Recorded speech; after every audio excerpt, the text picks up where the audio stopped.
KBS 열린 토론.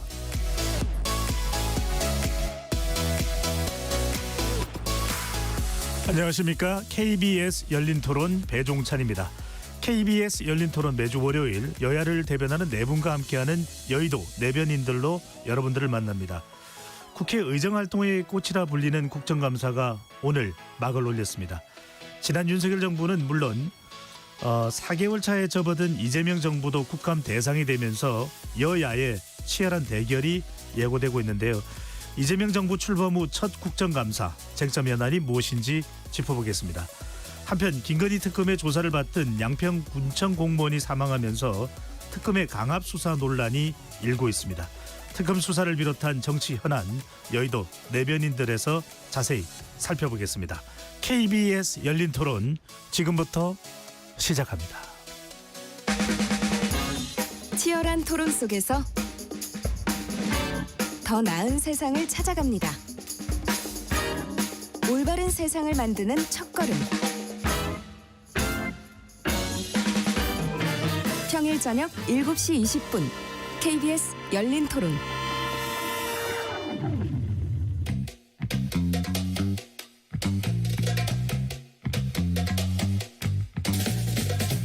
네 명의 대변인들이 함께하는 정치 현안 토크 여의도 내변인들. 여야를 대변하는 분들과 함께하는 여의도 내변인들, 함께할 네 분의 논객 소개합니다. 김현정 더불어민주당 의원 나오셨습니다. 네, 평택시병 국회의원 김현정입니다. 홍석준 전 국민의힘 의원 나오셨고요. 예, 대구의 아들 홍석준입니다. 이성훈 전 더불어민주당 전략기획 부위원장 자리해 주셨습니다. 네, 반갑습니다. 이성훈 변호사입니다.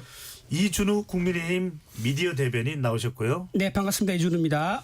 KBS 열린 토론 문자로 참여하실 분은 샵 9730으로 의견 남겨주실 수 있고요. 단문 50원, 장문은 100원의 정보 이용료가 붙습니다. KBS 1라디오의 모든 프로그램은 유튜브에서도 함께할 수 있으니까요. 많이 들어와 주시고 구독 꾹 눌러주시고 좋아요도 많이 보내주시면 좋겠습니다. 오늘 이재명 정부의 첫 국정감사가 시작됐습니다. 먼저 김현정 의원께 여쭤보겠습니다. 여당에서는 망가진 1060일을 파헤치겠다라는 메시지를 전달한 바가 있는데 어떻게 현안에 집중할 계획이신지요? 일단 국감은 국민을 대의해서 국정 전반을 이제 살피는 거잖아요. 그래서 우리 더불어민주당 입장에서는 윤석열 정권의 1060일에 대한 실정을 좀 검증하고 국민 삶을 지키는 그 여당다운 책임 국감을 하겠다 이런 기조로 임하고 있고요. 그리고 이제 국민들께서 가장 원하는 것이 지금은 내란을 빨리 종식하고 민생을 회복시켜달라는 거잖아요. 그래서 내란 종식과 민생 회복 그리고 3대 개혁 완수를 기조로 해서 그 책임 있는 여당의 모습을 좀 보이려고 하고 있습니다. 그래서 그 뭐 여야 간에 정쟁할 것은 어쩔 수 없다 하더라도 그래도 성과를 내는 그 책임 국감을 하기 위해서 노력하자 이런 기조로 지금 임하고 있습니다. 네.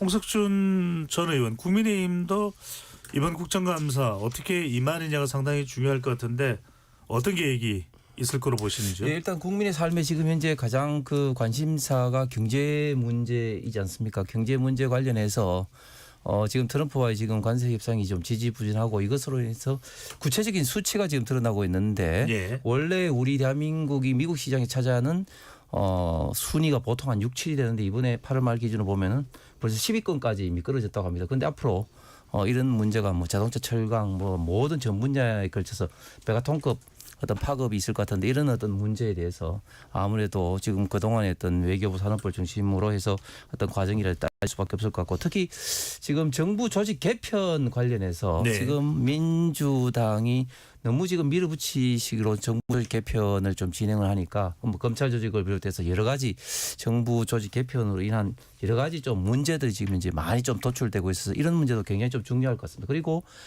지금 이재명 정권이 전 정권 윤석열 정권 지우기에 너무 급급한 나머지 예.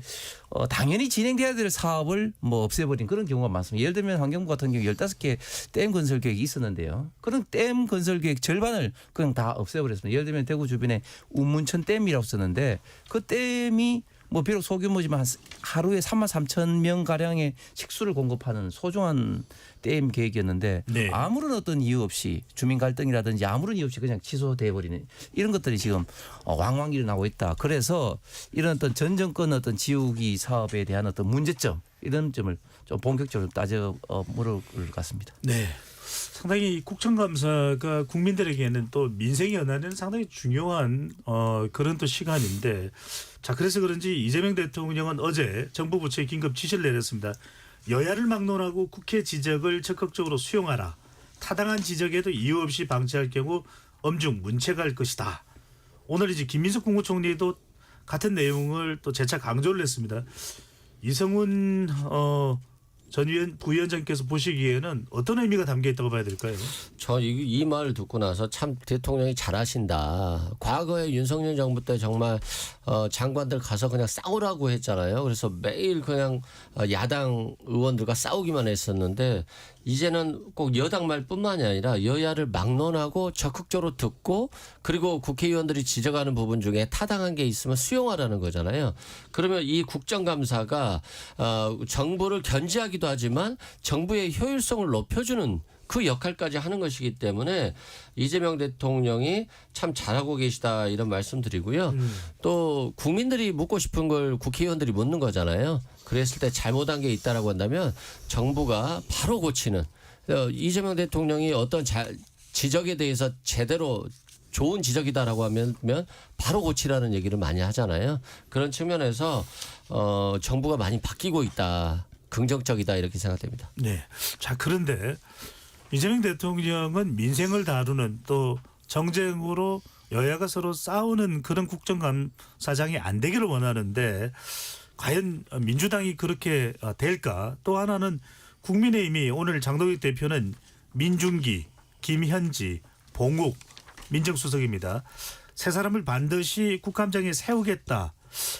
이렇게 되면 지금 또 잠시 뒤에 이야기를 하겠습니다만 민주당에서는 조희대 대법원장에 대해서 또 현장 국정감사까지 15일 오늘은 국회에 있을 거예요.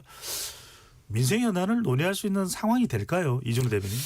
지금 이제 이재명 정부가 출범한 지 5개월 정도 됐습니다. 5개월 정도 됐는데 그동안 성과를 본다 그러면 뭐 미국과의 관세 협상 결과는 뭐 다 아시지 않습니까? 성공이라고 자화자찬했지만 알고 보니까 만약에 그때 협상에서 서명까지 했다고 하면 국민들에게 탄핵을 당했을지도 모른다라고 하면서 사실상 협상 실패를 시인했었고요. 또 인사 실패도 뭐 말할 것도 없습니다. 그다음에 삼권을 장악하는 것, 헌법을 훼손하면서 입법부와 행정부 권력으로 사법부를 발 아래 두려는 이제 그런 것들도 많이 나왔었고 또 특히나 3특검을 통해 가지고 정치 보복하고 있는 모습, 야당 탄압을 하고 있는 거죠. 이런 것들이 많이 나왔는데 사실상 민생은 돌보지는 않고 이번에 국감 때 이제 기업인 증인을 160명 넘게 증인으로 채택했다 그러더라고요. 역대 네. 아마 가장 많은 기업인을 증인 채택한 건데 이거는 제가 보기에는 민생 돌보는 것보다는 오히려 기업인들을 옥죄해서 또 노동자 입장에서 특히 민노총의 입장에서 국정을 이끌겠다.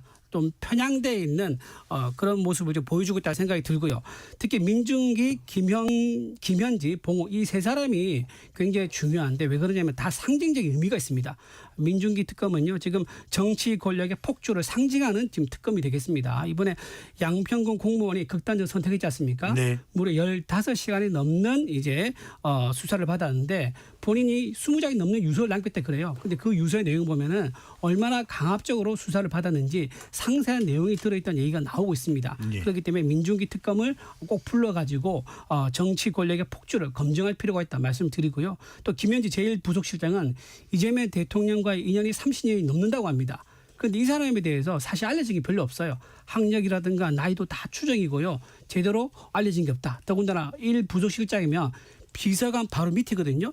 비서관이 차관급인데 그 밑에 있는 아주 높은 고위 공무원에도 불구하고 국민들에게는 여전히 미스터리한 존재다. 그렇기 때문에 숨어있는 이재명 정권의 실세를 우리가 국민들 앞에 좀 검증받을 필요가 있다라고 해서 국민의힘에서는 김현지 제1부속실장이 꼭 예. 국감 출석을 요구하고 있는 거고 마지막으로 봉욱 민정수석은 사법 권력의 남용을 우리가 검증하기 위해서 필요합니다. 왜냐하면 이번에 이준석 방통위원장이 이제 사실상 면직된 거죠. 면직되자마자 그 다음날 바로 수갑을 채웠는데 알고 보니까 방통위원장 재직 중에도 두 번 더 체포영장을 청구를 했다가 기각됐다 그러더라고요. 네. 그런데 현직 장관급이 방통위 위원장을 체포하려고 시도했을 때 과연 대통령실에 아무런 보고 없이 협의 없이 그걸 시도했을까요? 상식적으로 불가능하죠. 아마 두 번 다 영장 기각됐지만 영장을 발부할 때 대통령실과 긴밀하게 논의를 했을 것이다. 네. 그런 차원에서 이번에 세 번째 영장은 발부돼서 체포됐다 그러면 이것 또한 역시 봉우 민정수석과 경찰이 서로 소통해서 이진수 방통위원장을 체포한 게 아니겠느냐. 즉 사법 권력의 남용을 검증할 필요가 있기 때문에 이 세 사람에 대한 국회 증인 출석이 꼭 필요하다. 그렇게 알겠습니다. 입장입니다. 우리가 구체적으로는 뒤에서 다 이야기할 텐데 워낙 또 몰아서 지금 이준호 대변인이 많이 이야기를 해서 김현정 의원의 말씀까지 듣고 이 관련된 내용. 자, 이준호 대변인 지적하신 부분에 어떻게 생각하시는지요? 그러니까 국민의힘이 이제 뭐 어떤 걸 비판할 때는 좀 일관성이라도 있었으면 좋겠다는 생각이 갑자기 들었어요. 왜냐하면 민정수석이 국회 증인으로 나온 적이 없죠. 그동안에 관행적으로 안 나왔죠. 근데 또 이번에 또 나오라고 하고 김현지 부속실장은 도대체 왜 부르는 겁니까? 묵묵히 일만 하고 있는데 무슨 의혹이 있는 것도 아니고 묵묵히 알려지지 않아서 나이랑 학력 확인하려고 부르는 겁니까? 이해가 안 되죠. 차라리 조희대 대법원장에 대한 사법 쿠데타, 대선 개입 이거 국민적인 아주 관심사 아닙니까? 이런 분을 나오라고 해야죠. 이런 분들은 또 관행 때문에 부르면 안 된다라고 또 상권 분리 운운을 하고 있고 네. 전혀 맞지 않아요. 그리고 그 민중기 특검 같은 경우도 특검은요 특검법에 의해서 출범한 기관입니다. 행정부가 아니에요. 행정부 부르듯이 뭐 증인 부르듯이 막 나와라 마라 이렇게 할 그런 대상이 아닙니다. 특검법에 의해서 발족된 것이고 그래서 그와 관련된 국민의힘의 주장들은 정말 이번 그 국감을 정장화 시켜가지고 딱 계속 얘기하시는 게 그거잖아요. 정치 보복한다. 뭐 야당 탄압한다 이런 프레임을 억지로 만들려고 하다 보니까 또 윤석열 정권의 국정농단을 물타기 하려고 하다 보니까 애꿎은 김현지 실장 불러다가 이렇게 좀 망신주기 하면서 이렇게 이재명 정권 흠집내게 하는 거 아닙니까? 그러니까 네. 저는 어떤 이렇게 정책이라든지 또는 이런 제도나 이런 것들에 대한 비판을 할 수 있다고 봐요. 또 그런 것들을 비판하는 자리가 국정감사이기도 하니까. 그런데 중요한 것은 그런 비판들 속에서 건전한 대안들이 나오면서 국민들의 삶을 나아지게 하는 국감이 되어야 된다라는 말씀을 드리고 싶고 그렇기 위해서는 지금 주장하고 있는 그런 내용들은 그와는 상관없는 정쟁용이다라는 알겠습니다. 말씀을 드리지 않을 수가 없습니다. 자, 이번 국정감사 최대 이슈 바로 조희대 대법원장으로 가겠습니다. 오늘 국회에서 국정감사가 진행됐습니다. 조희대 대법원장은 출석은 했고요. 추미애 위원장이 질의 답변 시간을 계속 이어가면서 소란이 벌어지기도 했습니다. 조희대 대법원장은 50분 정도 지난 뒤에 이제 퇴장을 했고요. 조희대 대법원장은 법관이 정언대에 서게 된다면 헌법과 양심에 따라 재판을 하는 것이 위축되고 외부의 눈치를 보게 되는 결과에 이를 수 있다는 입장도 전달을 했습니다. 자, 조희대 대법원장 관련된 건 이제 13일 오늘 국회에 출석을 했고 15일은 대법원 현장에 감사가 또 예정돼 있습니다. 먼저 홍석준 의원 말씀하시고 차례로 의견 다 듣겠습니다. 네. 예, 오늘 우리 대한민국의 상권 분립과 법치주의 역사상 굉장히 비극적인 날입니다. 조희대 대법원장에 대해서 사실상 법사위에서 민주당 의원들이 감금하다시피 하면서 압박을 가했죠. 이것은 분명히 헌법 그리고 관련된 어떤 법률에 위반됩니다. 왜냐하면 사법제도 관련된 것은 법원행정처장이 대표적으로 국회에 와서 질의 답변을 하는 것이죠. 그런데 우리 대한민국 헌법에 분명히 재판과 수사에 대해서는 간섭을 할 수 없다고 했고 또 관련해서 국정감사 및 국정조사 관련된 법률에서도 이 사항이 명백하게 규정이 되어 있습니다. 그런데 지금 민주당 의원들 같은 경우 지난번 이재명 당시 후보의 공직선거법 유죄 파기 환송에 대해서 왜 그렇게 빨리 했느냐 뭐 이런 식으로 당시 했던 재판에 따른 어떤 그런 문제들을 사실상 조희대 대법원장이 답변하지만 질의를 막 해버렸죠. 그것도 못 나가게 하면서 질의를 했는데 아니 조희대 대법원장이나 대법원에서 밝혔듯이 당시에 대법원장의 단독으로 전원합의체 넘긴 것이 아니라 대법관들의 일일이 다 동의를 받아서 전원합의체로 넘긴 사항에 대해서 이렇게 계속해서 이제 물고 늘어지는 것은 조희대 대법원장에 대한 어떤 압박 다름이 아니다. 그렇게 해서 본인들의 판단에 좀 잘못된 어떤 그런 어떤 결정, 판결이 나오는 그런 어떤 대법원장 혹은 또 직위원 판사에 대해서는 압박을 하고 또 본인들이 또 생각하기에 또 희망하는 그런 어떤 판결을 한 문영배 전 헌법재판소 소장에 대해서는 또 뭐 찬송을 하고 이런 식으로 해서는 우리 대한민국이 어떻게 굴러가겠습니까? 그래서 오늘은 정말 저는 국회에서 비극적인 날이라고 생각합니다. 네. 이전 네. 부위원장께서는 어떻게 보시는지요? 저는 아무튼 오늘 아쉽지만 그래도 잘 됐다라고 보고 싶어요. 뭐 재판의 독립만 내세우면 언제 사법부에 대해서 잘못한 관행이라든가 이런 거에 대해서 물어볼 수가 있겠습니까? 이번에 물어볼 수가 있어서 다행이다. 그리고 이 물어보는 것들은 국민들이 정말 엄청 궁금해해요. 저도 그래요. 아니 전원 합의체에 회부되자마자 이틀 만에 또 전원 합의체하고 표결을 했거든요. 선고는 9일이 있다 했지만 그러면 대법관들이 한 2, 3일 만에 자기들 결정을 한 거예요. 유무죄를. 근데 2, 3일 만에 6만 쪽에 달하는 기록을 다 볼 수는 없다지만 재판연구관들이 올려놓은 것들을 제대로 보고 판단하려고 한다면 최소한의 시간이 필요하죠. 그런데 일개 국민에 대해서도 만약에 이런 식으로 했다라고 하면 엄청난 비난을 받을 건데 야당 유력 후보잖아요.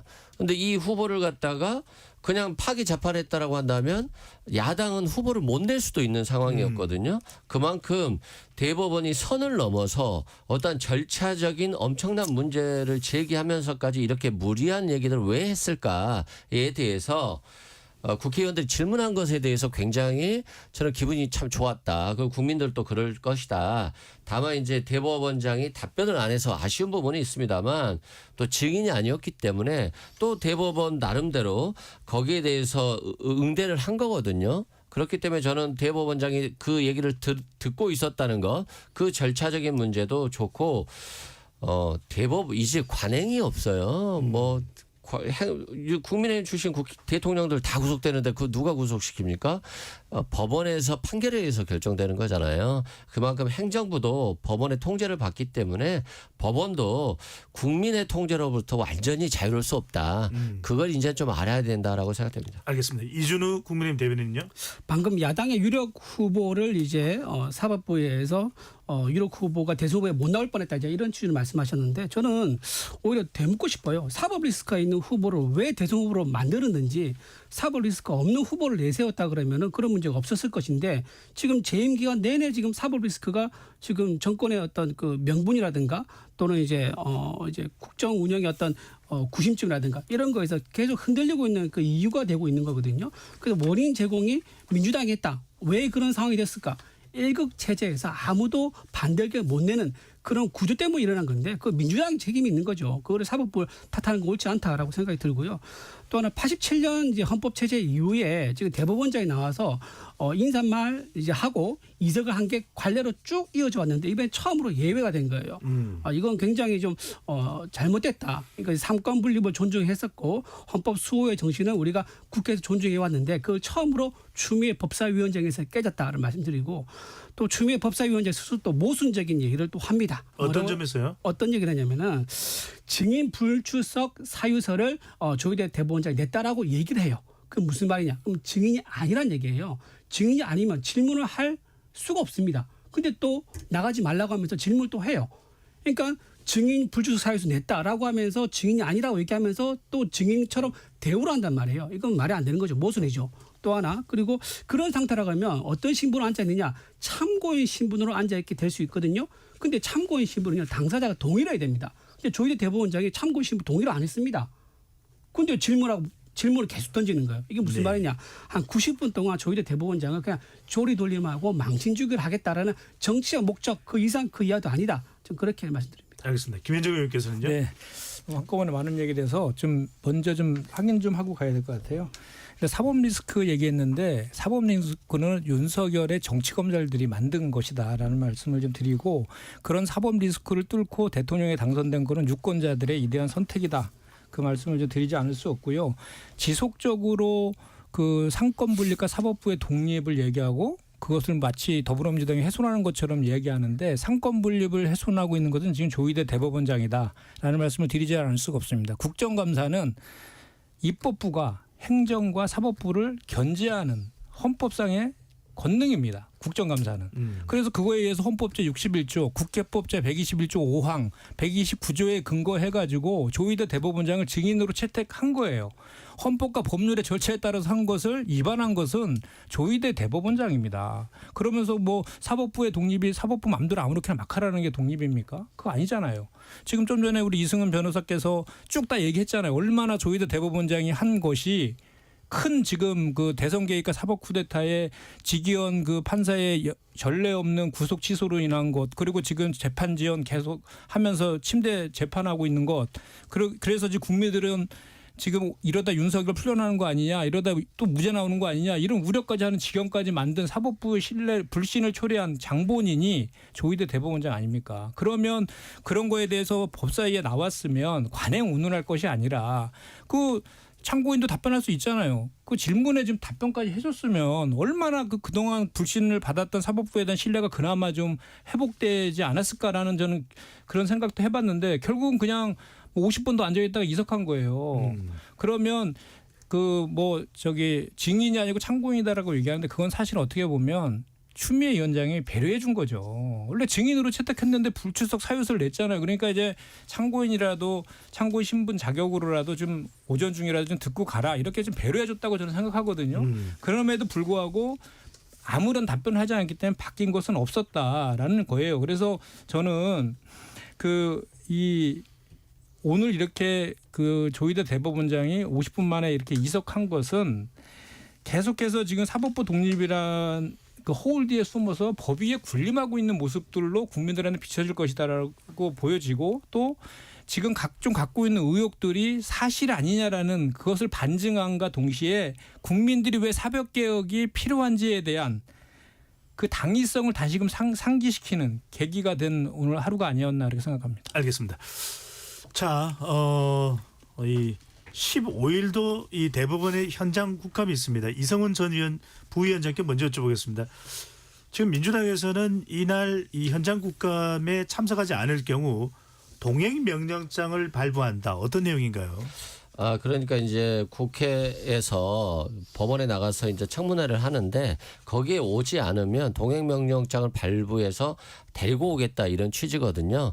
그런데 이제 법적으로는 정당한 사유가 있을 경우는 불출석할 수는 있거든요. 그래서 아마도 불출석할 것으로 보여지는데 민주당 입장에서 보면 오늘 또 좀 답변을 전혀 못 들었잖아요. 그런 측면에서는 대법원장을 꼭 불러다가 얘기를 듣고 싶어하고 이게 또 다수의 국민들의 뜻인 건 맞아요. 다만 이제 동행명령장을 발부하더라도 대법원장이 오지 않으면 실은 이 동행명령장의 효용성이 떨어진 측면이 있어요. 그러니까 이 부분을 좀 민주당 내부에서도 좀 고민할 것 같은데 국민 입장에서 보면 대법원장의 목소리로 도대체 한덕수를 만났는지 그래서 네. 이게 내란과 관련돼서 뭔가 사전에 얘기가 있었는지 윤석열 전 대통령을 만나서 뭐 얘기가 있었는지 실은 궁금해하는 게 맞아요. 그래서 대법원장이 어떤 방식으로든 좀 더 국민들이 원하는 구체적인 답변을 좀 해주면 좋겠다. 저는 개인적으로 그렇게 생각하고 있습니다. 네, 바로 이 대목이거든요. 홍 전 의원께 여쭤보겠습니다. 지금 민주당에서 제기하고 있는 것은 답변을 듣겠다. 앞서 이제 김현정 의원도 말씀드린 두 가지인 것 같습니다. 5월 1일 유죄 취지 파기 한송을 내리면서 이게 대선 개입 성격이 있느냐. 첫 번째 질문. 두 번째 질문은 탄핵 심판을 윤석열 전 대통령이 받은 이후에 이재명 후보에 대해서 어떤 처리를 하겠다고 사자해동을 한 적이 있느냐. 어떻게 보시나요? 사자해동에 대해서는 명백하게 조희대 대법원장이 서면으로 답변을 했죠. 그런 사실이 전혀 없다고 했고 또 관련된 사람들 뭐 한덕수 전 총리도 물론이고 또 전직 또 검찰총장인 분도 전혀 그런 게 없었다고 각자가 다들 이제 화들짝 뛰면서 강력하게 지금 부인을 이미 했지 않습니까? 그다음에 지금 민주당은 국민들을 정말 너무 모르는 것 같은데 며칠 만에 과연 대법관들이 이런 걸 다 받겠느냐. 아니 대법관들은 이런 어떤 중요한 사건이 딱 대부분을 배당되면 대법관 안에 있는 연구관 중심으로 기본적으로 다 스크린을 하기 때문에 이틀 만에 다 보느냐 안 보느냐 이렇게 이야기하는 것은 정말 국민들을 바보로 알고 있는 겁니다. 다시 말씀드리지만 이 결정은 조희대 대법원장이 단독으로 내린 것도 아니고 대법원 전원 합의체에서 11대 2로 내린 것인데 그러면 지금 이제 조희대 대법원장을 이렇게 집중 공격한 것은 나머지 사람들, 나머지 대법관들에 대해서도 동일하게 지금 이제 민주당에서 공격하는 거라고 마찬가지인데 이렇게 우리 지금 사법 시스템 그리고 대법관들을 저는 공격하는 것이 맞느냐 하는 기본적인 의문을 제기하지 않을 수가 없고 통행명령 현장 지금 법원 그 국감도 지금 전례가 없었습니다. 그런데 이제 동행명령까지 내린다. 저는 민주당이 이렇게 세게 하면 세게 할수록 오히려 국민들로부터 박수를 받기는커녕 상식 있는 많은 국민들이 민주당에 대한 이런 어떤 행태에 대해서 비판할 수밖에 없다. 왜? 제가 말씀드렸지만 지금 헌법과 그리고 국감 그리고 국정조사 관련된 법률에 의해서 이 재판과 수사에 개입할 수 없다고 딱 명시적으로 딱 규정이 돼 있음에도 불구하고 이런 규정을 어겨가면서까지도 이런 식으로 이재명 당시 후보의 위제 체제였던 그런 공직선거 파기 환송에 대해서 이 개입을 한다는 것은 정면으로 국회가 법을 위배하는 것이죠. 그리고 대법원장에 대해서 자꾸 이야기를 하는데 만약 국회가 이런 식으로 이야기하면은 이제 대통령도 이제 출석 요구를 뭐 해버리면 그러면 그 되는 겁니까? 그래서 지금까지 어떤 제도 규정에 따라서 당연히 대법원 관련된 것은 법원 행정처장을 통해서 질의를 하는 이런 것을 따라야 되지 대법원장에 대해서 이렇게 집중적으로 더 하는 것은 저는 국민들로부터 더 비판을 받을 거라고 생각을 합니다. 네, 김 의원님. 일단은 그 재판과 관련된 게 아니죠. 유죄 취지로 파기환송 이미 했잖아요. 재판은 끝났는데 뭘 재판을 자꾸 관여한다고 합니까? 그리고 이제 그 우리가 지금 얘기하고 있는 그거잖아요. 그 계속 국민의힘에서 관행 이렇게 얘기하시잖아요. 왜 이재명 유력한 대선 후보 이재명 대통령과 관련된 이재명 그 당시 대표와 관련된 재판에서만 9일 만에 파기환송했냐는 거예요. 그래서 전례가 없잖아요.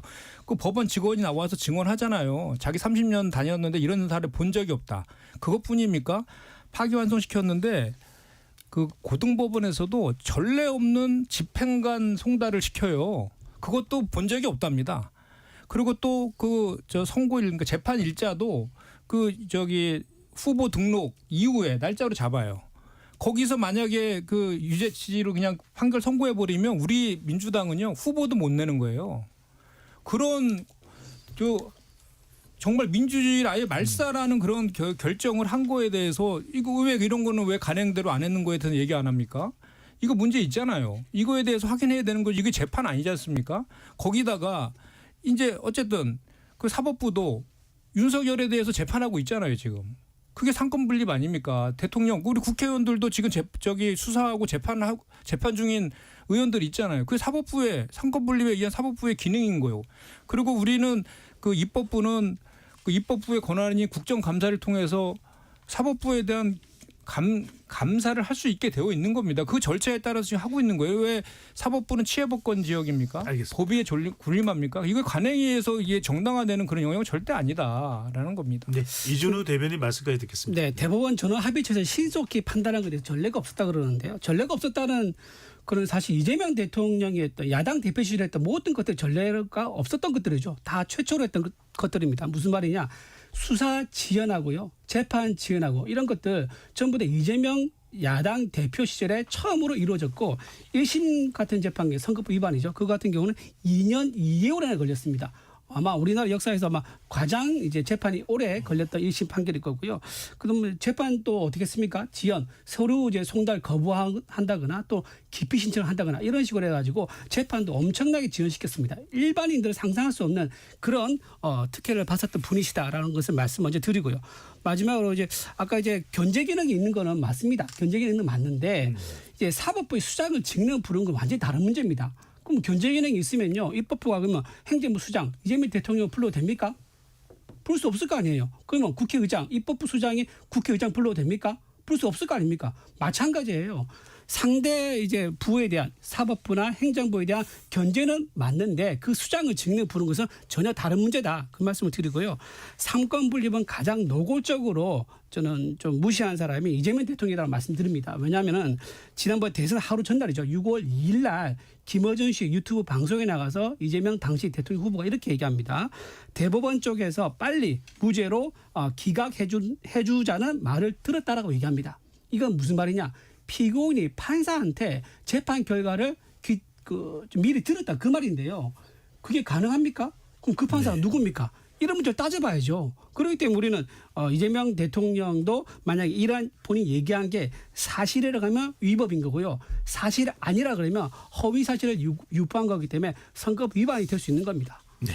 판사로부터 뭐 사전에 이야기를 들었는지 여부는 우리가 또 확인을 해볼 필요가 있는 부분이니까요. 자, 이번에는 이 김현지 제1부속실장 이야기로 가보겠습니다. 이번 국감이 이른바 조김 국감이다. 조이대 김현지 국감이 된다라는 이야기가 나오고 있는데 먼저 이성훈 전 부위원장께 여쭤보겠습니다. 지금 대통령실에서는 국회 결정에 따르겠다는 입장인데 우상호 정무수석이나 또 민주당의 한정혜 의원, 박지원 의원 등은 뭐 출석 못할 이유가 없다 이렇게 얘기를 하고 있거든요. 출석을 한다라는 겁니까? 그럼 출석을 안 한다라는 겁니까? 저도 개인적으로는 총무 비서관일 때는 아니 뭐 국회에서 부르면 나가는 게 맞지 않나. 관행적으로 총무 비서관은 나갔고 예산과 인사와 관련해서 일을 하기 때문에 비서실장을 보좌해서 국회에 나가서 얘기할 수 있겠다라고 생각을 했거든요. 근데 이제 좀 사정이 바뀌었잖아요. 부속실장으로. 부속실장 같은 경우는 대통령의 일정이라든가 수행이라든가 이런 것들을 챙기기 때문에 실은 예산이나 인사와 관련해서 국회가 견제할 만한 내용이 없어요. 그래서 그 부속실장을 불러야 될 이유가 없지 않나. 그리고 지금 뭐 조희대 대법원장과 같다라고 하는데 조희대 대법원장은 이재명 야당 대통령 후보에 대한 어떤 잘못된 재판 진행 절차에 대한 문제가 있었다라고 부르는 건데 김현지 부속실장 불러서 뭐 나이를 물어보고 학교를 물어보고 이런 거 물어보려고 부르는 건 아니잖아요. 국회가. 이 국민들이 이걸 관심을 갖지도 않고요. 근데 김현지 부속실장이 뭐 예산을 남용했다거나 인사를 남용했다거나 이런 거 하나도 없거든요. 그리고 오히려 강선욱 그 여가부 장관에게 좀 그 낙마와 관련한 얘기를 전달해 줬다는 거잖아요. 근데 그 국민들이 원하고 국민의힘이 원했던 거 아닌가요? 그렇다고 한다면 김현지 부속실장은 더 부를 필요가 없거든요. 그래서 뭐 대통령하고 친하다고 부르고 또 뭐 특검을 갖다가 그냥 부르고 특검은 개별적인 수사기관이잖아요. 네. 부를 수가 없는 사람들을 자꾸 부르는 것 자체가 이 정쟁화를 통해서 뭔가 해보려고 하는 건데 국민들이 이거 정쟁으로 이용한다라고 해서 그렇게 좋아하지 않습니다. 자, 한 가지만 김현정 의원께 짧게 확인만 하고 네. 가겠습니다. 뭐 설명은 나중에 다시 또 들어가고요. 지금 당 내부에서는 김현지 제1부속실장이 국정감사에 출석하는 쪽으로 결론이 나고 있습니까? 아니면 이건 부당하다, 출석할 이유가 없다는 쪽으로 결론이 나고 있습니다. 지금 그 15일 수요일 날 운영위에서 예. 그 논의에서 이제 결정하기로 되어 있죠. 아직 지금 결정된 바가 없습니다. 그래서 좀 말씀하신 것처럼 그 6개 상임위에서 지금 증인 신청을 했더라고요. 그러니까 증인 신청한 사유가 합리적이고 필요하다라고 하면 우리가 응할 수도 있는 것이고 그렇지 않고 정쟁용이다라고 판단되면 우리가 거기 응할 수는 없는 거죠. 그 판단은 이제 15일 날 운영위에서 통해서 한다라고 말씀드립니다. 알겠습니다. 제가 여쭤본 이유는 김병기 원내대표이자 운영위원장입니다. 그런데 대체적으로 출석을 왜 해야 되냐라는 지금 이제 메시지가 전달되고 있는 것 같아서 여쭤봤습니다. 자, 홍석준 전 의원 어떻게 보시는지요? 예, 당연히 출석을 하는 것이 저는 그 이재명 정부가 민주당에도 저는 훨씬 유리하지 않나 생각을 합니다. 왜냐하면 김현지 실장을 꽁꽁 숨기는 것이 저는 오히려 더 국민적인 궁금증과 의혹 그리고 비판을 불러올 수밖에 없다고 봅니다. 그래서 지금 인사만 하더라도 총무비서관은 당연적으로 이제 그 출석을 해야 되는데 부속실장으로 바꾼 것도 결국은 국감 출석을 피하기 위한 꼼수 인사가 아니냐 이런 비판에 대해서 이번에 만약에 부속실장이기 때문에 나올 필요 없다 이런 어떤 논리로 하면 그런 어떤 비판이 맞다 이렇게 스스로 정당화하는 것이죠. 그래서 우상호 수석 같은 경우도 뭐 100% 출석한다 그렇게 이제 큰 소리를 쳤는데 그러면 김현지 그 지금 부속실장에 대해서 전혀 없냐? 뭐 굉장히 많죠. 예를 들면 뭐 강선욱 뭐 장관 건도 그렇지만 예를 들면 산림청장 관련된 인사도 뭐 했다. 뭐 심지어 비서실장 인사에 대해서도 처음에는 뭐 홍익표 전 의원을 정해졌는데 강훈식 뭐 의원으로 바꾼 것도 뭐 김현지 실장이 했던 역할이다. 그런 식으로 계속해서 의혹을 갖고 있는 인사 전횡 같은 사례들이 굉장히 많이 있습니다.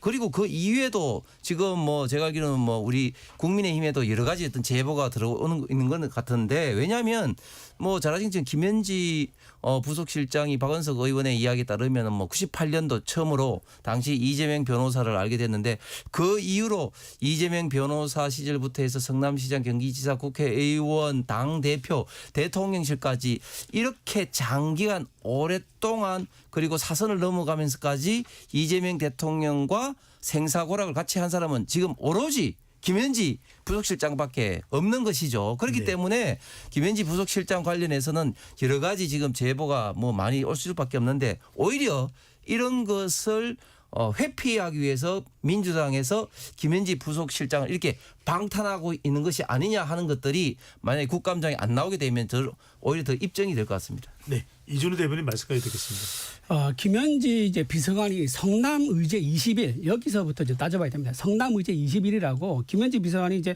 활동했던 시민단체가 있습니다. 여기서 수년간 같이 일했던 사람이 누구냐? 바로 김인호 산림청장입니다. 그때 그래서 나온 얘기가 뭐냐면 그때 성남의제 21에서 같이 오랫동안 일했던 인연이 있는 김인호 산림청장을 청구한 거 아니냐, 후보로 청구한 거 아니냐라는 얘기가 나오고 있기 때문에 확인이 필요하다는 거고요. 또 하나 성남의제 21이 뭘 했었냐면 백현동 사건 있지 않습니까? 옹벽 거기에 환경영향평가 있지 않습니까? 거기에 문제없다는 의견을 냈는데 그 의견을 낸 곳이 바로 성남의제 21에서 그 의견을 냈어요. 그때 당시 그러면 김현지 뭐 하고 있었냐? 성남시장의 비서관을 하고 있습니다. 그러니까 자기가 과거에 몸담았던 단체가 백현동 옹백에 문제없다는 의견을 냈는데 과연 성남시장 비서관을 하면서 이게 무관하게 이루어졌겠느냐라는 것도 검증이 필요한 거죠. 네. 자 그리고 또 하나 말씀드리면 이재명 정부에서 비선 운영을 하고 있다는 의혹도 지금 있고 그다음 권력을 사유화하고 있다. 국정농단에 가장 가까운 월권을 행사하고 있다는 얘기가 그래서 나오고 있는 건데 여기서 강선호 이제 아까 여가부 장관 후보자 얘기 잠깐 나오는데 그 얘기가 나온 이유가 뭐냐면은 보통 장관 후보자 같은 경우는요 뭐 이제 임명한다든가 또 낙마한다든가 그 얘기를 비서실장급에서 합니다. 근데 일개 총무비서관이 장관 후보 낙마하는데 그것도 1호 낙마인데 그걸 전화해가지고 통보를 했다고요? 이거는 어떤 이제 이재명 정권에 숨어 있는 권력이라고 볼 수 있는 거죠. 그렇기 때문에 국회에서 불러서 검증이 필요하다는 겁니다. 그리고 아까 이승훈은 이제 전 대변인 말씀하셨을 때 무슨 학력이든가 나이가 뭐가 중요하냐라고 말씀하거든요. 근데 대통령실에서 뭘 공개했습니까? 특활비까지 공개했어요. 그 민감한 특활비를 공개했는데 고위공무원 나급인 이런 이제 부서실장급 부서실장이 고위공무원 나급이거든요. 그런 사람의 기본 정보를 공개하지 않고 숨긴다? 이건 말의 앞뒤가 안 맞는 거죠. 대통령실 특활비도 공개하면서 네. 고위공무원의 기본 스펙도 공개하지 않는다는 것은 말이 되지 않는다 생각합니다. 네, 이전 부위원장요. 아니, 자꾸 비선이라고 하니까 진짜 착각하실 것 같아요. 제가 마무리를 하려고 그랬는데 네. 인사와 백현동 이야기까지 해서 이전 부위원장 말씀까지 듣겠습니다. 네. 네. 총무 인사비서관이에요. 비선이 아니고 대통령의 지휘에 따라서 그 역할을 하는 임무를 맡고 있는 사람이기 때문에 비선이란 말 자체가 전혀 맞지 않는다라고 생각되고요. 처음에 국민의힘에서 제기할 때 뭐 산림청장이 신구대 나왔으니까 김현지 비서관도 신구대니까 뭐 잘못됐다는데 신구대 안 나오고 상명대 나왔다는 거잖아요. 그래서 이것도 그냥 가십에 불과하고요. 뭐 성남 21이 백현동과 관련해서 환경과 관련이 없다라는 의견서를 낸 거하고 김현지 비서관하고 무슨 상관이 있죠? 거기 전혀 출신이니까요. 출신이면 다 상관 있어요. 그 말이 안 되고요. 그 대통령 이재명 대통령이요. 굉장히 생각이 많으시고 굉장히 냉철하신 분입니다. 인사를 할 때 대통령의 의사와 무관하게 김현지 총무 인사비서관이 결정할 수 있는 것은 하나도 없기 때문에 지금 김현지 비서관을 부르라고 하는 것은 대통령 부르자는 말하고 똑같은 겁니다. 네, 김현정 의원께 제가 이것만 하나 좀 여쭤보겠습니다. 왜냐하면 우상호 정무수석은 또 출석할 듯이 이야기를 했기 때문에 이런 김현지 제1부속실장은 출석과 관련해서 뭔가 대통령실과 당과 좀 엇박자가 있는 겁니까? 아니 그건 아니고 의견은 다양하게 있을 수 있는 거죠. 근데 네. 중요한 것은 증인으로 출석하느냐 마냐는 여야 간의 합의 사항이란 겁니다. 그래서 아까 제가 말씀드린 것처럼 그런 그 정쟁이 아니라 정말 국정감사 증인으로서 필요한 사유가 있는지 여부에 대한 걸 가지고 우리 민주당에서는 판단할 것이다라는 말씀을 드리고 예. 제가 한 가지만 좀 덧붙이면 얘기를 듣다 보면 어떤 생각이 드냐면 박근혜 윤석열 정권 때 최순실하고 김건희의 국정농단만 봐서 그러신지 다 그렇게 보이시나 봐요. 아니 30년 동안 그림자 보좌하면서 아무 문제도 발생하지 않았던 분이잖아요. 이번에 그 김현지 실장에서 국민의힘에서 얘기해서 세상에 알려졌지 사실 두 분도 모르셨잖아요. 김현지 실장이 어떤 분이신지도. 저는 개인적으로 좀 잘 압니다. 근데 정말 일만 하시거든요. 그런 분은 왜 이렇게 해집어내가지고 이렇게 자꾸 정쟁화 시키려는지는 도저히 이해가 되질 않아요. 그러니까 예를 들면 그 좀 전에도 그 각 나온 의혹들에 대해서는 이제 설명을 좀 했지만 지금 뭐 입에 차마 담지 못할 무슨 아이 얘기까지 하면서 이렇게 막 하고 있잖아요. 제가 그렇게 막. 네, 그 이야기는 구체하지 않는 게 나을 것 같습니다. 그래서 네. 제가 드리고 싶은 얘기는 부속실장이 관행 얘기하시는데 부속실장은 관행적으로 나온 적이 한 번도 없잖아요. 그죠? 그래 총무비서관은 관행적으로 나왔습니다. 그런데 제가 분명하게 확인하고 알고 있는 내용은 그 과거에 얼마 전에 운영위에서 증인 채택 관련해서 이렇게 여야 간에 그 논의하다가 결렬된 그 이유는 이미 그때요. 인사수석실을 신설하고 인사수석도 임명하고 또 이렇게 그 대변인실을 좀 강화시키기 위해서 그 부속실장 김남준 그 공보 전문가잖아요. 그쪽을 이동시키고 이렇게 하는 것들이 네. 하는 것들이 이미 지금 예정돼 있었어요. 근데 인사와 관련된 거 밖으로 얘기할 수는 없고 그러니까 어차피 그 부속실장을 옮기게 되면 그 출석 대상이 아니다.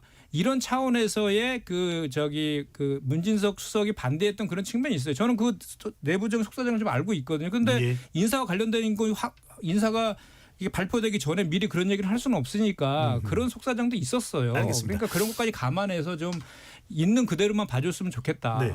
홍 전 의원은 어떻게 보시는지 지금 국민의힘은 김현지 제1부속실장 출석하라 지금 벼르고 있는 상황인데 만약에 출석을 방금 전에 김 의원께서 말씀하셨던 대로 이유로 출석하지 않는다면 국민의힘은 어떻게 할까요? 그러니까 계속해서 공격할 수밖에 없는 것이죠. 왜냐하면 이게 누가 보더라도 이게 그 국감 출석을 피하기 위한 꼼수 인사입니다. 조금 전에 예정된 인사 운운하는데 절대 아닙니다. 예를 들어서 총무 인사비서관이요. 굉장히 중요한 자리입니다. 그 대통령실 내부에 살림살이를 하고 대통령실에 인사를 하기 때문에 지금까지 총무 인사비서관은 거의 한번 결정되면 바뀐 사례가 없습니다. 그리고 전직 대통령 문제 있을 때마다 항상 또 본인이 또 책임지는 어떤 그런 위치이기 때문에 뭐 감옥에도 가기도 하고 할 정도로 굉장히 중요한 자리입니다. 그런 어떤 자리를 불과 3개월 만에 바꾼다? 상식적으로 납득이 안 되는 것이고 그렇기 때문에 이런 어떤 꼼수 인사다 이렇게 비판을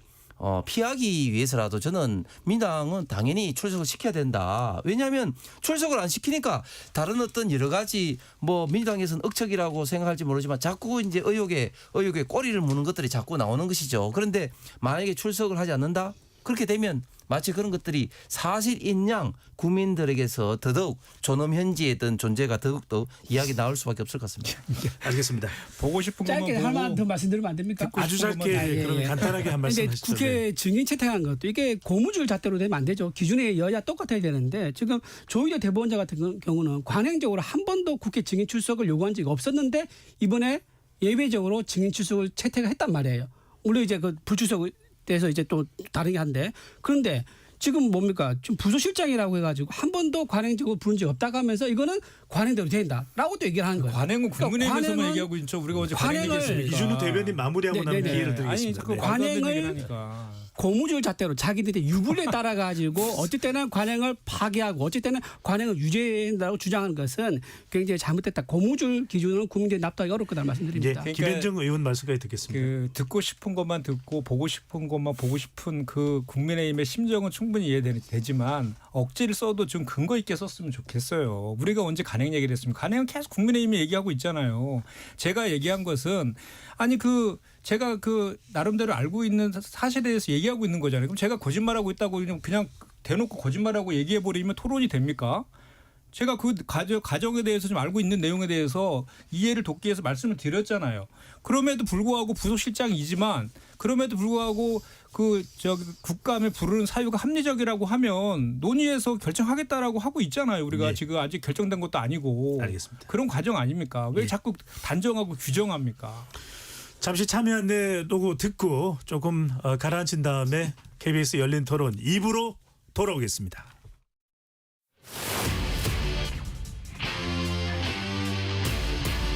토론에 정답은 없습니다. 토론이 세상을 바꿀 수도 없습니다. 하지만 질문은 새로운 세상을 만들 수 있습니다. 질문으로 올바른 세상을 만드는 첫걸음 KBS 열린 토론.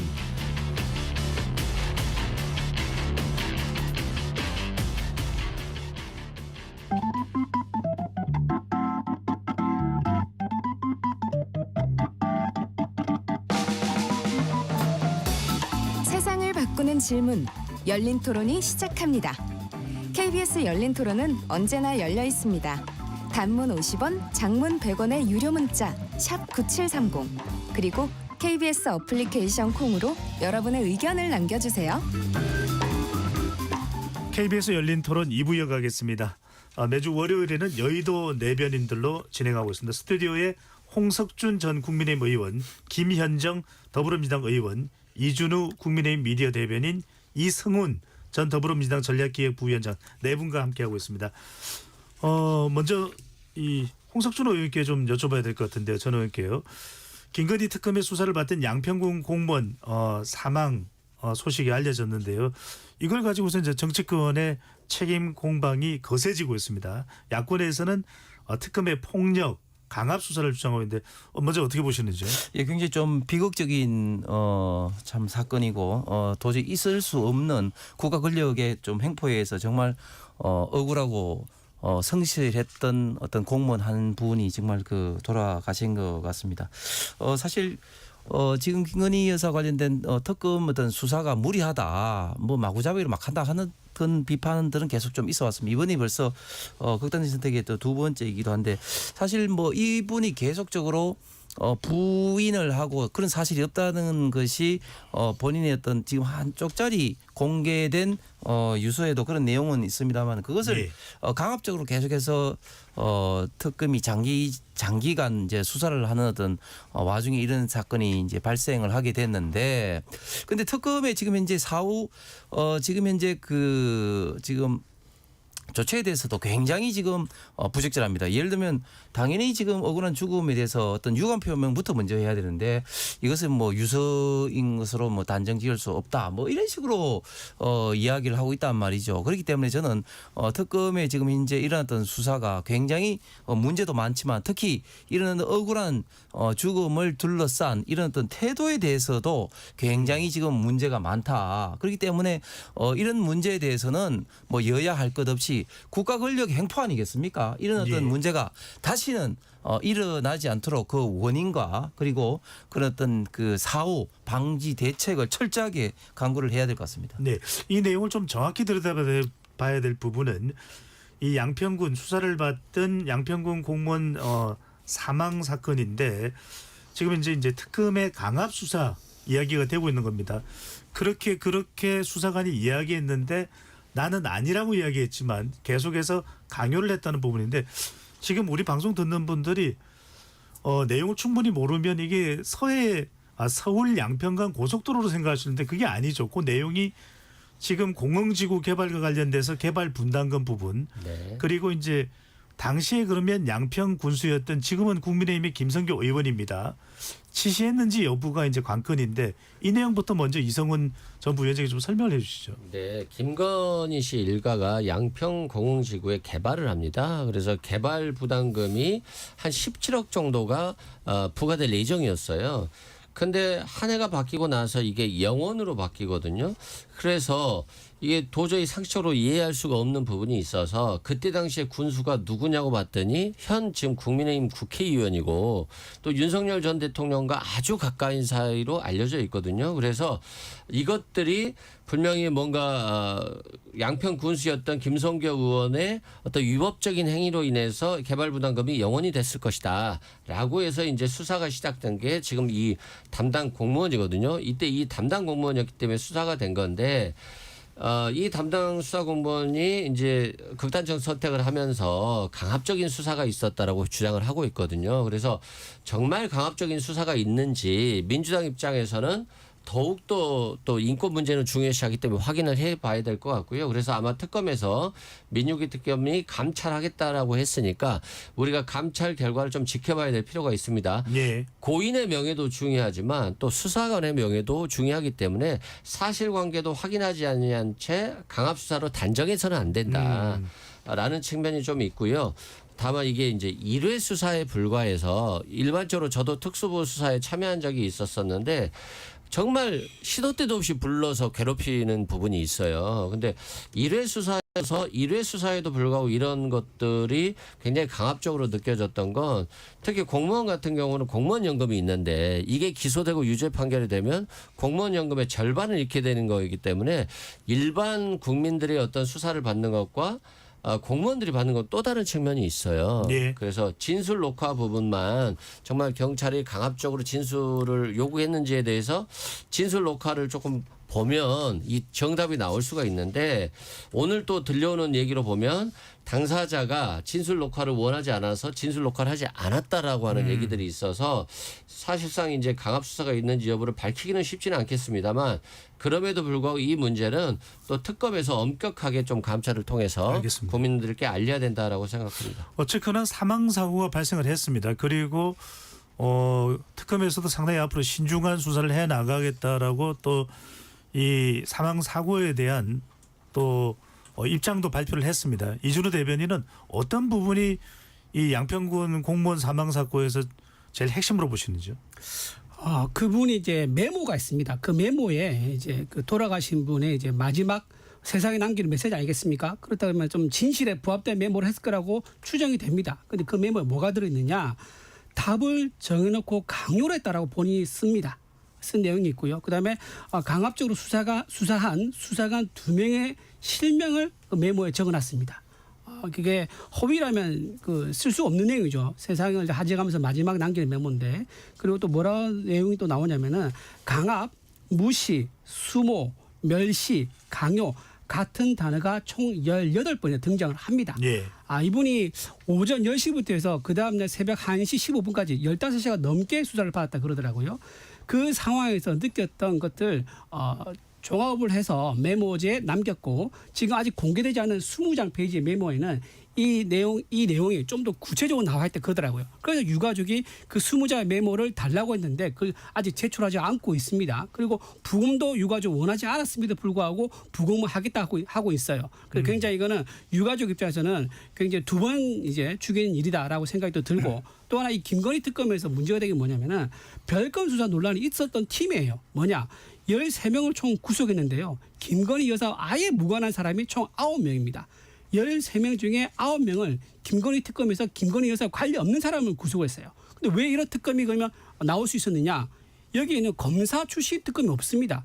판사 출신 특검보가 있고요. 그다음에 변호사 2명이 있고 나머지 경찰 이렇게 지금 이루어지고 있는 거예요. 그러니까 제대로 수사한 검사가 없는 특검이다 보니까 이렇게 별건 수사를 한다거나 또는 수사를 할 때 강요를 한다든가 강압한다든가 이런 식으로 하기 때문에 결국은 이제 애먼 사람을 잡는 이런 불상사가 생겼다. 그렇기 때문에 이거는 정말 이 특검에 대해서 또 특검을 해서 실체를 밝혀야 될 필요가 있다. 저는 생각합니다. 네, 특검의 구성이 그러니까 그렇게 수사하지 않았을까라는 이준우 대변인의 의견도 함께 덧붙였습니다. 자, 김현정 의원께서 어떻게 보시는지? 네, 뭐 극단적 선택한 거에 대해서는 대단히 안타까운 일이고 고인의 명복을 빕니다. 그리고 사실 관련해서 말하기가 조심스럽습니다. 저도 조심스러운데 다만 이제 저희가 정치권에서 해야 될 일은 이러한 일이 왜 벌어졌는지에 대한 정확한 진상 규명과 재발 방지를 위한 노력들을 해야 된다는 홍석준 의원이 말해도 100% 동의합니다. 다만 이제 이 사건이 발생한 이후에 국민의힘과 김성규 의원의 그 행동을 보면 이해할 수가 없어요. 그러니까 고인의 죽음을 정치에 이용하고 있다라는 생각이 계속 들 수밖에 없게 합니다. 왜냐하면 김성규 의원은 이 지금 공공지구 그 개발부담금을 17억에서 0원으로 한 거에 대한 아주 핵심적인 인물로 지금 저기 수사 대상이고 출금 조치된 저 분이거든요. 근데 어제 기자회견을 열어가지고 어떻게 그 유서를 구했는지도 모르는 유서를 공개를 했어요. 유족의 동의도 없이. 그것도 뭐 본인이 필요한 부분만 발췌해서 이렇게 공개를 하면서 이렇게 자기는 결백하다는 얘기만 계속해요. 그러니까 왜 기자회견을 한 겁니까 대체? 결국은 고인의 죽음을 이용해서 자기는 결백하고 자기는 정치적 희생양이다라고 거기에다가 이용하고 있는 거잖아요. 이건 나쁜 정치다라는 얘기를 하고 있는 거죠. 그리고 한 가지를 제가 아까도 자꾸 국민의힘의 주장의 일관성을 얘기하는데요. 제가 그 전에 이재명 대표의 재판과 수사와 관련해서 극단적인 선택하신 분들이 몇 분 계셨어요. 그때 국민의힘은 뭐라고 주장했습니까? 검찰의 윤석열 정치검찰의 강압수사 때문이라고 했습니까? 뭐라고 했습니까? 이재명 탓했잖아요. 이재명 때문이었다. 그런 논리하면 지금 김성규 의원 때문이라고 주장해야 되는 게 일관성이 있다. 그래서 저는 이런 강압수사에 대해서 강압수사의 그 인지 여부에 대해서 명확하게 밝혀야 되는 것도 맞고 지금 다만 현재 특검에서는 자기네들은 그런 강압수사 한 적이 없다라고 하고 유감 표명도 오늘 또 했어요. 하고 수사 방식에 대해서 재검토하겠다는 얘기도 하고 있고 현재 지금 특검에서 자체적인 진상조사도 하고 있고 경찰에 지금 수사 중입니다. 그러니까 이 내용에 대한 것들은 사실관계 시시비비는 확인이 될 거라고 저는 생각을 합니다. 다만 이런 것들이 반복되고 있는 것. 피의자들이라든지 그 수사 관련된 자들의 인권을 보호하지 않는 수사 관행. 이건 특검이고 검찰이고 이건 잘못된 거잖아요. 그렇기 때문에 이런 문제들 때문에 검찰 개혁의 알겠습니다. 필요성이 대두된 거고 검찰 개혁을 해야 된다라는 국민적인 그 여론 상기된 거 아닙니까? 그래서 그런 차원에서의 그 재발방지책 이런 쪽으로 좀 여야가 지혜를 모아야 되지 않을까라는 생각. 홍 전 의원께 여쭤보겠습니다. 국민의힘이 민중기 특검팀의 강압 수사 의혹을 규명하기 위한 특검법을 당론으로 발의했는데요. 지금 뭐 숫자로 보면은 뭐 통과되기는 어려울 겁니다. 그렇다면 향후 국민의힘이 이 양평군 공무원 사망 사고 관련된 대응 어떤 수단, 어떤 대응을 강구하고 있는지요? 예, 일단 뭐 이 특검법은 뭐 통과는 되기 힘들겠지만 일단 국민들로 하여금 이 특검 자체 특히 민중기 이 특검이 하고 있는 여러 가지 어떤 문제점에 대해서 일단은 분명히 이제 주의를 환기시키고 김현정 의원이 이야기했어요. 이거는 저는 여야를 떠나서 이런 어떤 원인과 재발 방지 대책에 대해서 심각하게 봐야 된다. 아니 지금까지 민주당이야말로 이런 검찰의 어떤 그런 어떤 뭐 수사에 대한 어떤 문제점을 굉장히 많이 지적했는데 이거는 검찰의 어떤 수사보다도 훨씬 더 심각한 문제가 발생한 거 아닙니까? 그러면 여기에 대해서 민주당도 당연히 문제 상황의 어떤 심각성을 지금 인지를 하고 같이 이제 해야 되는 것이죠. 그래서 현재 드러난 것만 하더라도 지금 장기간 조사라든지 또 이런 어떤 강요라든지 또 이런 어떤 그 유족의 반대를 그 무시하는 이런 강제 부검이라든지 이런 부분에 대해서 일단 드러난 것만 하더라도 이런 어떤 문제가 많이 발생됐기 때문에 이런 것을 철저하게 원인과 재발 방지 대책을 조사하는 것은 저는 여야를 떠나서 반드시 해야 된다. 생각합니다. 알겠습니다. 여러분들은 지금 KBS 열린 토론과 함께하고 있습니다. 이번에는 캄보디아로 가보겠습니다. 이성훈 전 부위원장께 먼저 여쭤봐야 될 것 같습니다. 이게 법적인 사안도 있을 테니까요. 상당히 지금 국정감사 이제 들어가는 이 와중에 중요한 이슈가 됐습니다. 캄보디아 한국인 대상 납치. 이렇게 우리 젊은 국민들이 만약 캄보디아에서 납치되고 고문당하고 구타됐다라는 사실에 대해서 우리 국민들이 상당히 놀라고 경악해하는 그런 또 상황이 되고 있는데 지금 이재명 대통령이 총력 대응을 지시했고 외교 일단 경찰 당국도 현재 인력을 파견한다. 전방위 대응이 나와서 보이는데 일단 지금 상당히 공방이 되고 있습니다. 지난해부터 숫자가 많았다는 이야기도 나오고 있고 또 지금 이 정권이 교체되는 시점에서 총영사나 외교관들이 국내로 들어오면서 관리가 되지 않았던 부분도 있는 거 아니냐는 이야기도 나오는데 어떻게 보시는지요? 전 국가적으로 모든 기관들이 좀 쇄신해서 한국인 보호에 정말 노력해야 될 것 같아요. 이게 이제 보이스피싱과 관련된 조직들이 많아요. 실상 국내에서 고수익 줄 테니까 캄보디아로 가자라고 이제 권유하는 사람들도 있고요. 또 스스로 어떤 다른 외부 기관에 의해서 연락이 와서 가는 경우도 있거든요. 근데 이제 가면 자기는 범죄를 안 할 거라고 생각을 하거나 범죄를 함에도 불구하고 어느 정도 용인하고 가는 사람들이 많은데 가면 범죄를 계속적으로 요구를 해요. 그리고 말을 안 들으면 강금을 합니다. 그리고 협박을 해요. 폭행도 하고. 그래서 한국 돌아가겠습니다 하면 너의 범죄 사실을 다 알려버리겠다 수사기관에. 그러니까 당사자들도 여기에 대해서 소극적으로 대처하면서 빨리 여기에 대처를 하지 못하는 측면이 있어요. 그러면 가족들은 이제 대사관에서 우리 아들이 연락이 안 된다 연락을 하면 대사관에서 적극적으로 캄보디아 경찰과 연락을 해서 이 수사가 돼야 되는 거잖아요. 그런데 대사관도 문제이지만 실은 캄보디아 경찰들이 굉장히 부패에 취약해요. 그래서 이 보이스피싱 조직들이 조직적으로 경찰들과 결탁해서 하는 경우가 굉장히 많고 실제 캄보디아 경찰들이 이 집단 범죄에 대해서 단속을 하지 않아 버리는 경우가 있어요. 그래서 전 국가적인 노력 그러니까 경찰은 경찰대로 외교부는 외교부대로 우리 데스크를 꾸려가지고 실제 지금도 저는 캄보디아에 감금돼 있거나 또는 자발적인 의지로 범죄 활동에 개입해서 활동하고 있는 사람들이 많다고 보기 때문에 이 지금 범죄 집단 현장을 조금 캄보디아 정부와 협의해서 급습해서 이 조직을 해체해야 될 필요성이 있습니다. 그렇지 네. 않으면 이건 계속될 겁니다.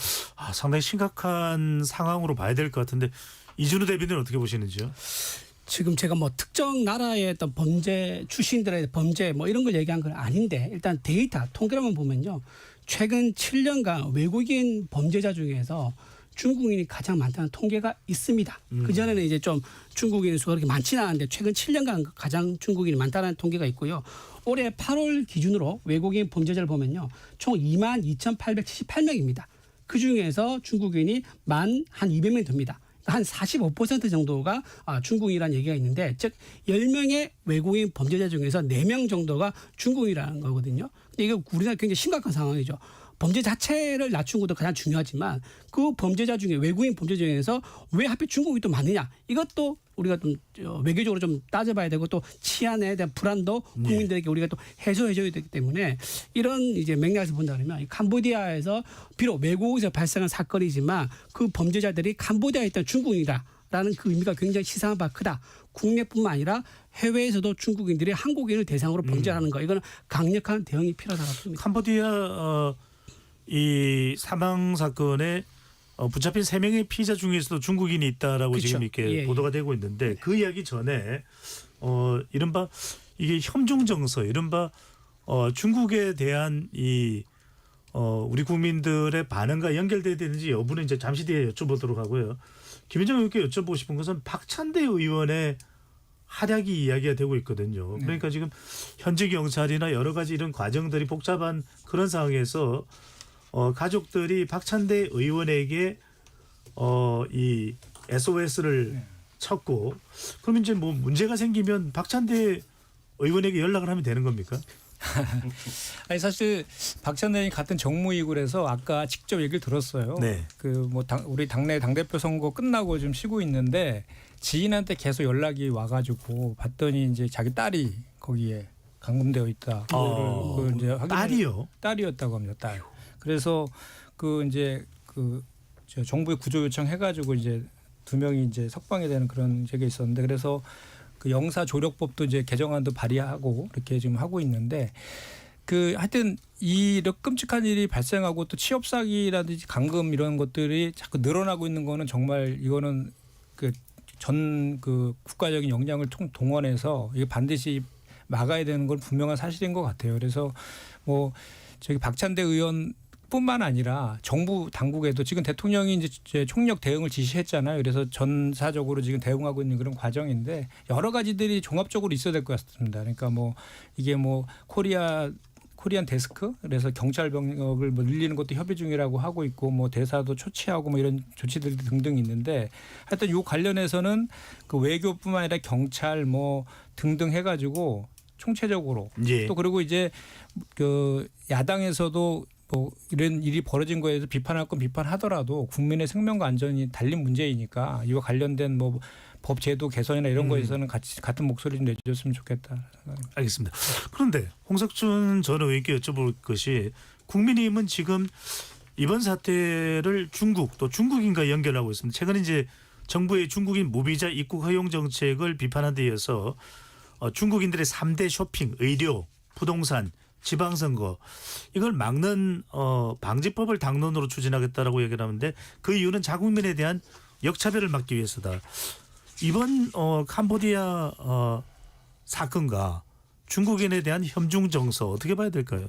아니 그 중국 관련된 아까 이제 3대 그 방지법 같은 경우 사실은 뭐 역차별 이전에 우리 대한민국의 기본적인 어떤 국가적 어떤 위신하고도 관련이 있는 겁니다. 왜냐하면 잘 아시겠지만 국제관계의 가장 기본적인 원칙은 상호주의입니다. 상호주의에서 국가 간의 어떤 관계가 결정되는 것이죠. 예를 들면 우리가 뭐 변호사 자격증을 인정하면 상대방도 뭐 변호사라든지 그런 어떤 국가 자격증을 뭐 인정하는 거라든지 뭐 수출에 뭐 상호 어떤 관세를 면제를 할 때는 같이 한다든지 이런 식으로 상호주의가 기본적인 원칙이지 어떤 특정 국가가 일방적으로 그냥 뭐 호의 어떤 원칙에 의해서 그냥 막 퍼주면은 그거는 어떤 국민 어떤 주권 국가를 할 수 없지 않습니까? 그런데 이 보시면 예를 들면 선거 관련해서도 우리는 중국에서 선거를 인정 못하는데 우리 참정권을 인정하고 또 우리는 중국에 뭐 부동산 소유를 할 수가 없죠. 그런데 부동산 소유권을 뭐 한다든지 또 우리는 중국의 어떤 뭐 의료라든지 이런 데 대해서 뭐 전혀 어떤 혜택이 없는데 그런 의료 혜택을 준다든지 이것은 명백히 어떤 국가 어떤 주권적인 문제다. 그렇기 때문에 저도 21대 관련된 어떤 법을 발의하게 되는데 이것은 저는 당연히 통과를 시켜야 된다고 보고 네. 그다음에 사실은 그 국가의 이익이 가장 중요한 일이라면 결국은 국가를 보위를 하고 국민의 어떤 재산과 생명을 지키는 일 아니겠습니까? 그런데 저는 이재명 정권 들어서 지난번 조지아 사태 때도 그렇고 이번 사건도 이재명 정권 들어서 너무 해외에 있는 국민들의 생명과 안전에 대해서 지금 알겠습니다. 너무 무관심하다. 특히 가장 문제 제기하고 싶은 것은 왜 이런 중요한 어떤 역할을 해야 되는 주 캄보디아 한국 대사도 지금 공석 아닙니까? 예. 그래서 이런 어떤 인사가 됐다는 것도 굉장히 지금 알겠습니다. 이재명 정권의 어떤 비판을 받을 대목이라고 생각합니다. 네, 이 마지막 질문은 네. 김현정 의원께 드려야 될 것 같습니다. 왜냐하면 곧 이제 에이펙도 열리고 국가 중대사고요. 또 이 캄보디아 사고는 이 상황은 또 우리 국민들의 생명권과도 직결되어 있는 중요한 사안인데 또 협중 정서랑 중국 정서, 네. 중국을 혐오하는 정서 연결되는 이 부분 어떻게 보시는지? 그러니까 이거는 딱 봐도 국민의힘이 지금 반중 정서를 이용해서 협중 정서를 통해 갖고 내년 그 이제 구구 지지층 결집해가지고 내년 지선용으로 하고 있는 것이다라고 저는 생각합니다. 그래서 3대 쇼핑 방지법이 아니라 국민의힘 망상 방지법을 만들어야 될 것 같아요. 그러니까 이제 무슨 말이냐면 지난번 이게 지금 이렇게 반중 감소 자꾸 이렇게 만들어가지고 우리가 지난번 2016년도에 사드 사태 벌어졌을 때 한번 보세요. 한한령 내려가지고 그때 관광객들이 800만에서 절반으로 뚝 떨어져서 아직도 회복 못하고 있어요. 그러니까 이런 문제들 우리 그거 이렇게 했을 때의 반대 국부를 우리 국익에 피해를 입는 것은 생각을 네. 왜 안 합니까? 그리고 그 중국만 콕 집어서 이렇게 하는 거는 헌법상의 평등권이라든지 국제 협약에도 저촉이 되는 문제예요. 예. 국제적인 문제까지 알겠습니다. 있는 법안들을 만들려고 하는 그 발상 자체가 정말 너무 위험하다. 네, 시간을 더 늘려야 되는데 10초만. 말씀 못하신 분들은 저희가 다음 시간에 또 들어가겠습니다. 예. KBS 열린 토론 이것으로 모두 마무리하겠습니다. 네 분 말씀 고맙습니다. 네, 네, 고맙습니다. 지금까지 KBS 열린 토론 배종찬이었습니다.